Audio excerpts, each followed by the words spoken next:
And welcome to the Multiversal Omnibus, where we talk all things DC and Marvel. And today we have a single issue for you today, just me. Hoping to have Ron on for an edition of the show soon. Maybe get Jordan in here. We're going to have a good, fun talk at some point about all the things that there are to talk about. I have to catch up on some things like Mandalorian, but I'm super excited about all the nerdy stuff I have to talk with you about today. I actually woke up early this morning, and one of the first things I did was said, you know what, I should get my ticket to see Shazam: Fury of the Gods next week. So I have my ticket for Shazam next Thursday.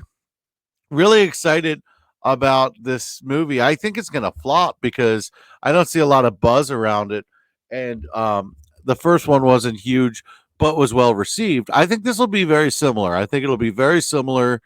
Good movie that those who know. But we're going to talk about DC TV today. We're going to talk about Flash season 9, and then we're going to talk a little bit about Superman and Lois season 3 coming up in just a few days, Tuesday. So about 5 days from now, we get more Superman and Lois. So there's a lot to talk about as we get onto the show today. I really enjoyed the culmination of the Red Death storyline on Flash season 9. I enjoyed the culmination of it. I enjoyed the ending of the part 2. I thought it was very well done. I thought the idea with Gorilla Grodd was interesting. I like the idea that if they give a character a redeeming arc, even Gorilla Grodd, a straight up villain from the comics, even when they give a guy a redeeming arc, they don't just abandon that, they keep him going. I like the idea that we got Mark Chilblain got his redemption a little bit. I enjoyed the fact that they kept him alive. I think there's something more to do with that character, some unresolved things. And I really like Barry in this episode. I thought Barry did a really good job of kind of centering himself, and I know Joe really helped him. They had a good conversation. Joe and Barry scenes are very integral to this whole thing, and I think that's why one of the things that made season 1 so good was, Joe West and Barry Allen have a good dynamic, and they feed off each other. And I thought, Joe telling him, "Hey, your superpower is inspiring others, and you inspired me." I thought it was a really good scene. One of the highlights of the season so far. I enjoyed the Red Death for the most part. I didn't necessarily enjoy everything with the Red Death. One of the problems I had with the Red Death was some cheesy lines. I thought some of the lines were incredibly cheesy. I thought some of the lines were frustrating. And because you're stealing lines, Batman lines. You're stealing Batman lines. They're not even Red Death lines. You're stealing classic Batman lines for the Red Death Batwoman. But the way they played it off, so corny, kind of cheesy. She takes off the mask and says, "I am vengeance." And she, it just, I mean, it it was hard. It took me out of the show a couple times. The way it was delivered, she hammed it up. I actually really enjoyed Javicia Leslie coming in at the end as the Batwoman of this earth and saving the day a little bit with the end of the Red Death thing. So I think Javicia Leslie is a really good actress who does a good job overall with the Batwoman stuff. But I think with the Red Death, they gave her a little too much cheese, a little too much ham. I didn't really enjoy some of it, but I thought this episode was a little tighter written. I thought it was a good episode that, next week looks like a little filler. You saw the next week, it's, oh, well, what's going to happen with Keon? Does she have superpowers? She brought Mark back to life with the kiss. That's interesting. But it seems like a little bit of a filler episode in a 13 season finale run. I heard the executive producer of the showrunner, Eric Wallace, I think is his name. Yeah, he said that he didn't have enough episodes to do all the things that he wants, and then it looks like we have a filler episode next week. So that to me is a little interesting. We'll see how that goes.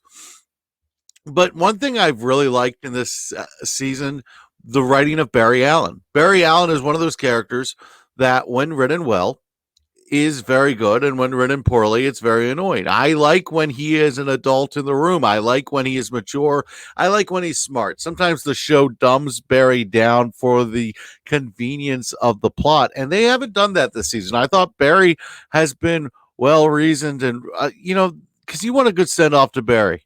You want a good send off to Barry Allen, Grant Gustin's portrayal of the character, and I really like Grant Gustin's Barry. I think when the show is good, Barry is great. And it's kind of goes without saying the lead of your show has to be good, but I really enjoy Grant Gustin's Flash. I think he is fantastic. I really connect with the idealism and the stubbornness of the character and his ability to always find another way in bad spots. I think it's awesome. I love Grant Gustin's Flash. So when they let him be a smart character with reasoned emotional reactions, I'm all for it. I thought The Flash season 9 was great so far when they did that. I didn't necessarily like all the cheese and ham with the Red Death, but overall I enjoyed it. I thought it was fun. We've had some fun episodes, and you know what? I also like that, you're getting it over with and you're getting on to the next thing. Let's see if next episode bridges on to another arc in the season. So I want to talk a little bit about Superman and Lois season 3 because more than anything, I'm excited about this show. Superman and Lois, I'll make no bones about it, is my favorite show on TV right now. I think it's fantastic. I think Tyler Hoechlin is a very convincing Superman. I think Elizabeth Tulloch is a I think she's redefining the role of Lois in terms of film and media. I think Lois in the comics is pretty established, but I think she's getting you in a different area than Amy Adams did. She's getting you in a different area than they did in the 1978 films. So the Christopher Reeves Superman. So I like what they're doing with Lois in this show, and I really like Jordan. I think Jordan is the stroke of genius. I know I went on the Elseworlds, the DC fan podcast with friend of the show, Jordan Wigand. And I told him, I said, I think Jordan is the stroke of genius of this show because it's the character that's so uniquely to this show. And it's a character for the show. I giving him the superpowers and his development as a character, I think it's been fantastic. And one thing I want to see in Superman Lois season 3, I want to see Jordan with Superman. I want to see them as a tag team. We know his powers are no joke, and I want to see him kind of train his son a little bit, kind of get him in the field. I think that would be so much fun. I don't know that they're going to go all the way there, but I do think there will be times in this season where Jordan's going to have to step up. It looks like no joke. The trailer was fantastic. The trailer, it starts off and hey, look, Superman, uh, Lois is missing, and a Superman's saying to the family, "We'll get through this together."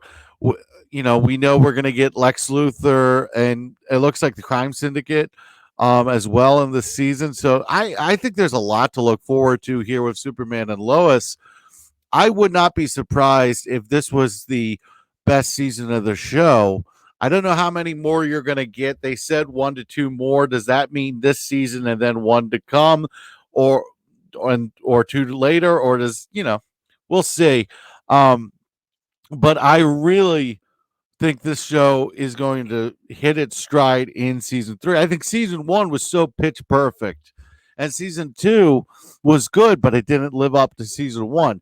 I think season 3 is going to take what worked from both seasons and really make it right. The writers have shown they really understand these characters and they understand what we don't want to see. They kind of understand it because a lot of CW shows, they give you things that you don't want. They have a lot of filler.